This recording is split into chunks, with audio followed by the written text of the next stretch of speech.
Europe 1. Le grand direct des médias, Jean-Marc Morandini. Le fait média du jour, c'est donc la chaîne Énergie 12 qui a annoncé hier matin la déprogrammation de mon émission quotidienne. Et comme on fait de la transparence, comme toujours dans cette émission sur les médias, c'est donc le fait média du jour. Et j'ai demandé à Thomas, puisque je ne vais pas le traiter moi, de traiter ce sujet avec Bastien Milot. Oui, c'est vrai que je vous avais reçu en plus fin août pour parler du lancement de l'émission. Exactement. Donc c'est tout à fait normal et honnête de revenir ce matin sur cette déprogrammation.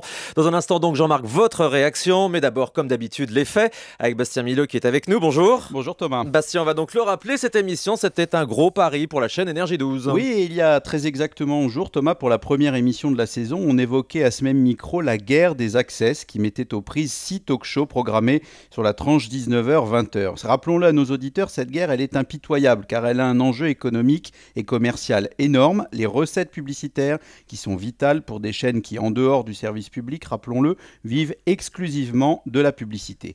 Et dans ce contexte, Jean-Marc avait fait un pari risqué, celui de sortir du tout télé-réalité, qui est l'emblème de la chaîne pour laquelle il travaille, Énergie 12. Énergie 12, dans l'esprit du public, ce sont des marques fortes comme les anges de la télé-réalité ou l'île des vérités qui sont très efficaces sur les cibles jeunes. Mais Jean-Marc avait un objectif, c'était de tenter d'attirer un autre public vers un autre format, ce qui suppose évidemment un temps d'adaptation. Mais le temps, on l'a souvent rappelé ici, c'est pas la vertu la plus répandue à la télévision.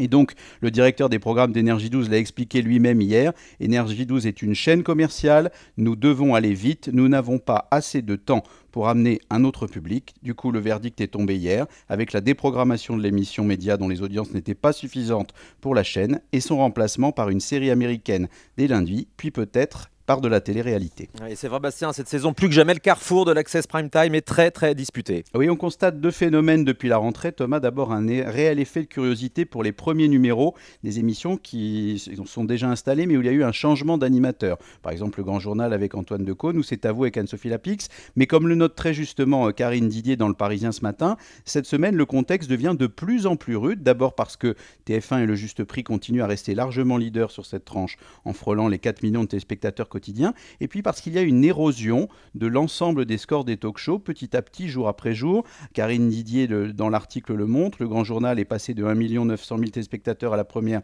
à 1 100 000 mercredi. C'est à vous de 781 000 à 623 000. Touche pas à mon poste, d'1 100 000 à 861 000. Les chiffres restent bons, mais on sent que cette tendance à morceler un peu le gâteau de l'Access Prime Time est réelle. Et puis, ça ne va pas s'arranger puisque deux nouveaux concurrents arrivent lundi. Julien Courbet sur TMC et Sophia Aram sur France 2.